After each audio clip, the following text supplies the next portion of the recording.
আজ অফিসে ঢুকেই রিসেপশনের দাদা বলল, আপনার পার্সেল আছে। হাঁপাতে হাঁপাতে হাত বাড়াতেই দেখলাম একটা ছোট বাক্স। সেটা নিয়ে নিজের জায়গায় এগিয়ে আসতেই আমার মাথায় আসলো, এটা কিসের পার্সেল? আমি তো কিছুই অর্ডার করিনি। তাড়াহুড়োতে এটা মাথাতে আসেনি তখন। দুদণ্ড জিরিয়ে বাক্সটা দেখতেই ওপরে নাম লেখা মলি চক্রবর্তী। গিফট দেখে যতটা মন ভালো হয়ে যায়, ঠিক ততটাই খারাপ হয়ে যায় যখন ধরা পড়ে এটা অন্য কারোর। একটু বেশি বোধহয় রাগ হলো। ফোন করে রিসেপশনে গৌতমদাকে বললাম, এটা কার পার্সেল? গৌতমদা বলল, কেন, আপনার? আমি বললাম, বাক্সের উপর যে মলি লেখা, আপনি আমায় দিয়ে দিলেন? গৌতমদা স্বভাব মতো হেসে বললেন, আপনার আর শ্রেষ্ঠা ম্যাডামের তো বেশি আসে, তাই আর দেখিনি। সামনেই তো বসে আছে, দিয়ে দিন না। আমি ফোনটা রাখতেই দেখি মলিদি নিজের নামটা শুনে তাকাচ্ছে। আমি বললাম, তোমার পার্সেল, গৌতমদা ভালোবেসে আমায় দিয়ে দিল। মলিদি লাফ দিয়ে উঠে এসেছে পার্সেলের নাম শুনে। যে কেউ ওকে দেখলে ভাববে এ পার্সেল কোনো গোপন প্রেমের সূত্রে পাওয়া। আমার হাত থেকে বাক্সটা প্রায় ছিনিয়ে নিয়ে বলল, আজই ভাবছিলাম এখনো এলো না কেন। আমিও চোখ সরু করে মলিদির দিকে তাকিয়ে বললাম, কি গো, কে দিয়েছে গিফটটা? কেমন একটা গন্ধ পাচ্ছি। মলিদি হেসে বলল, চুপ কর তো, গন্ধ পাচ্ছে? গিফট পেয়েছি তাই এত খুশি। আমি বললাম, সে তো বুঝতেই পারছি, গিফট পেলে সবাই খুশি হয়। তো গিফটটা দিল কে? দাদা তো নয়, দাদা নিশ্চয় অফিসের ঠিকানায় গিফট দেবে না। মলিদি বলল, গিফট? কে, তোর দাদা? বিয়ের পর একবার নিজের হাতে একটা কানের দুল এনেছিল, তারপর একদম পুজোয় একটা শাড়ি, ব্যাস, সে আশাও করি না। আমি বললাম, এই বয়সে প্রেমিক জুটিয়েছ, ভালো করেছ। কি দিল তোমায়? কথাটা জিজ্ঞেস করতেই দেখছি ততক্ষণে বাক্সটা খুলে ফেলেছে। খুলতেই দেখলাম একটা স্মার্ট ওয়াচ। আমি বললাম, বাহ। মলিদির মুখ চোখে খুশি উকি মারছে। সারা দিন অ্যাকাউন্ট সামলাতে সামলাতে খিটখিটে মলিদিকে খুব প্রাণবন্ত লাগছে। গিফটের এমনই মজা। আমি বললাম, তোমার প্রেমিক কিন্তু খুবই রোমান্টিক আর স্মার্ট, না হলে এমন একটা গিফট দেয়? তা কি উপলক্ষে দিল শুনি? মলিদি ফিস ফিস করে বলল, জন্মদিন রে। আমি বললাম, সে তো ডিসেম্বরে, বেশ দেরি আছে। মলিদি হেসে বলল, গিফট যখন দিতে হবে আগে ভাগেই দিয়ে দিল। দেখ, বেল্টের রংটা কি সুন্দর না? আমি খুব অবাক হয়ে দেখছি মলিদিকেই। সত্যি কেউ নিজেকে প্রেমে জড়ালো। কি সুন্দর আর খুশি খুশি লাগছে মলিদিকে। কে বলবে কিছুক্ষণ পর মাথা গরম করে চিৎকার চেঁচামেচি করবে। খুব সুন্দর রংটা বেল্টের, কেমন সুন্দর মানিয়েছে তোমার ফর্সা হাতে। মলিদি হেসে ফেলল, খুব খুশি। কিন্তু আমি কিছুতেই হিসেব মেলাতে পারছি না।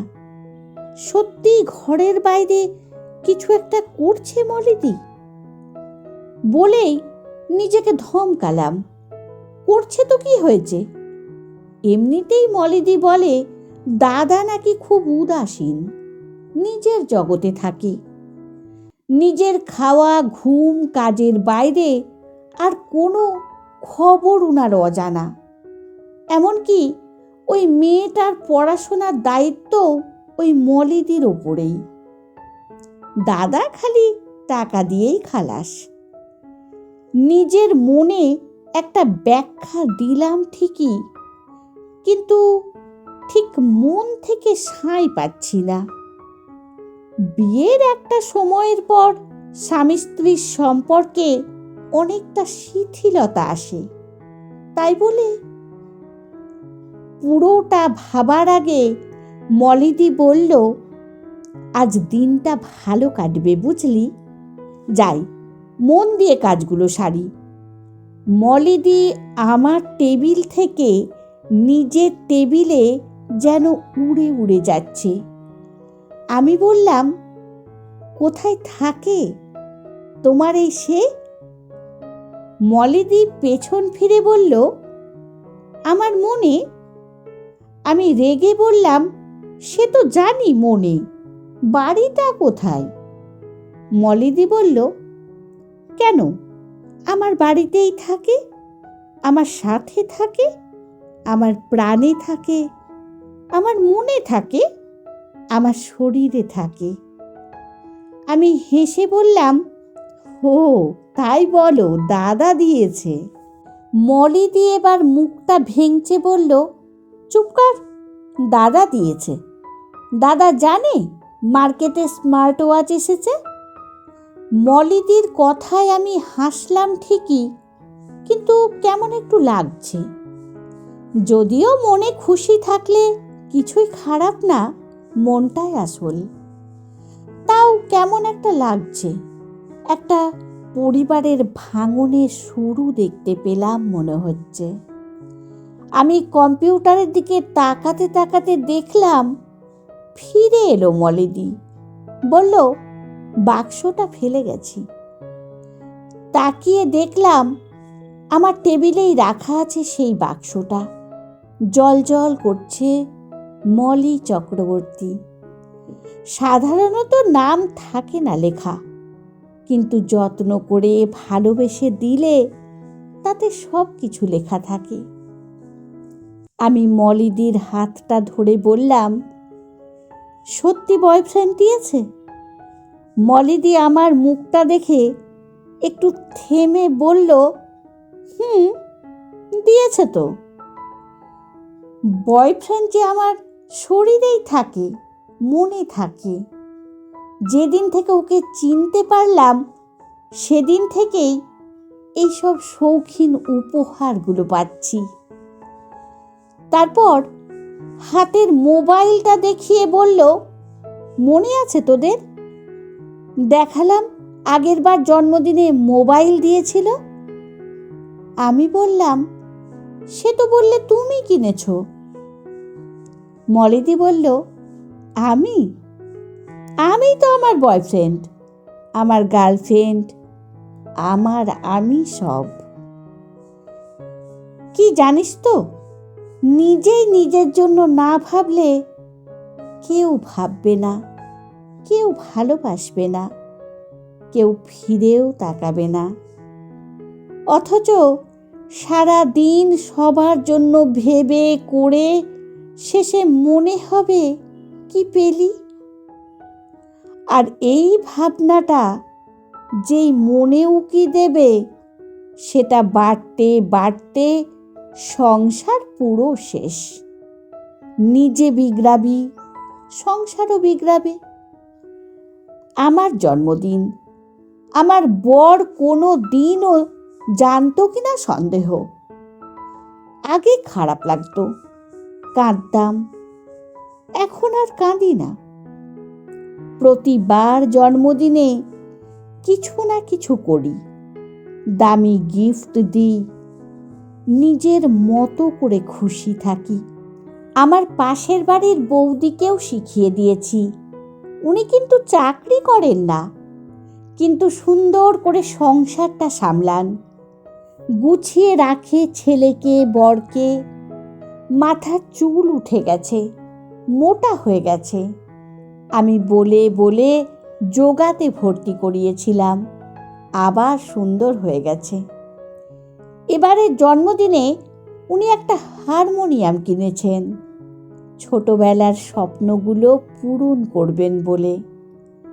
আমি বললাম, টাকা? মলিদি রেগে বলল, ও বেকার, ও তো হোম মেকার। সংসারের সব দায়িত্ব ওর, ওর কাজটা আমার থেকে কোনো অংশে কম নয়। আমি হেসে ফেললাম, মনটা খুশি হয়ে গেল। মলিদি বলল, হাসছিস যে? আমি বললাম, খুব খুশি লাগছে মনটা, আমিও প্রেম করব। বয়ফ্রেন্ডকে বলবো একটা গোটা খাতা আমার জন্য লিখে দাও। আমার চাওয়া দেখে তাকালো মলিদি, হেসে ফেলল জোরে। আমিও হেসে ফেললাম। ঠিক করলাম, আজ যার যার সাথে দেখা হবে সবাইকে এই গল্পটা বলবো, ছেলে মেয়ে সবাইকে। এতে জানি ভালো থাকবে সবাই, ভালোবাসায় থাকবে, থাকবেই, এটা আমার দৃঢ় বিশ্বাস। কলমে অনিন্দিতা মুখার্জি সাহা, কণ্ঠে সোনালী।